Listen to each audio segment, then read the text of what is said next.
कभी चाकूपुर, कभी गुंडापुर तो कभी उड़ता रायपुर। अपराध ने राजधानी की पहचान को धुंधला कर दिया था। सत्ता में बैठे सत्ताधीशों ने सोचा ये तस्वीर को थोड़ा बदलते हैं। रायपुर अब कानून से पहचाना जाएगा। जोहार, नमस्कार। नई दृष्टि बिंदु देखना शुरू कर चुके हैं आप। मैं हूं सत्यम और आज बात करेंगे रायपुर में लागू हुई कमिश्नर प्रणाली की। रायपुर छत्तीसगढ़ की राजधानी, तेजी से बढ़ता हुआ शहर, बढ़ती आबादी और उसी रफ्तार से बढ़ती हुई आपराधिक घटनाएं, लूट, हत्या, नशे का नेटवर्क, मर्डर, गैंग वॉर, ये सब ने सरकार के सामने ये सवाल खड़े कर दिया, क्या पुरानी पुलिस व्यवस्था इस नए क्राइम के ढांचे से लड़ने में सक्षम है? और इसी सवाल से जन्म हुआ पुलिस कमिश्नर प्रणाली का। 23 जनवरी 2026 को रायपुर नगर निगम क्षेत्र में एक कमिश्नर प्रणाली लागू भी कर दी गई। कमिश्नर सिस्टम आखिर है क्या? इसे समझने के लिए हमें जानना होगा कि पहले व्यवस्था कैसी। पहले पुलिस यानी एसपीआईजी अलग, प्रशासन यानी कलेक्टर एसडीएम अलग।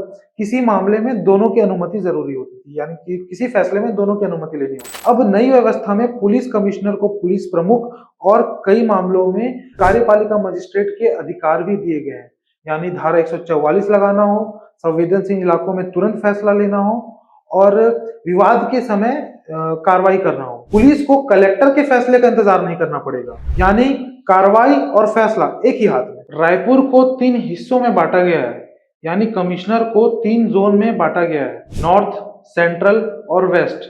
21 थाने अब सीधे सीधे कमिश्नर के अधीन होंगे। ग्रामीण इलाकों में हालांकि अब भी पुराना एसपी सिस्टम ही रहेगा। सरकार इसके जो फायदे गिना रही है, पहला, क्राइम पर कंट्रोल होगा, अपराधियों को कानून का डर रहेगा, राजधानी की इमेज सुधारना और संवेदनशील मामलों पर विवाद की स्थिति पर तुरंत कार्रवाई होगी। लेकिन कहानी का दूसरा पहलू भी है।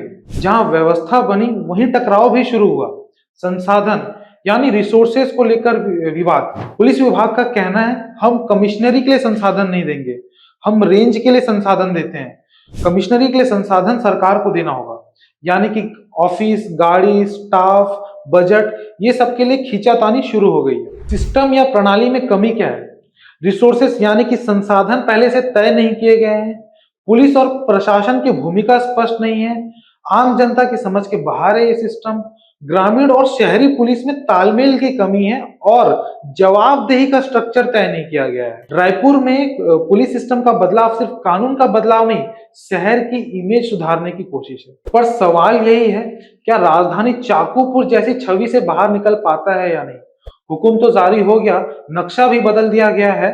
अब देखना यही है कि कानून मजबूत होता है या कुर्सियां भारी पड़ती हैं। बहरहाल अपनी राय कमेंट बॉक्स में हमें जरूर बताएं। मिलते हैं अगली खबर के साथ। नई दृष्टि बिंदु।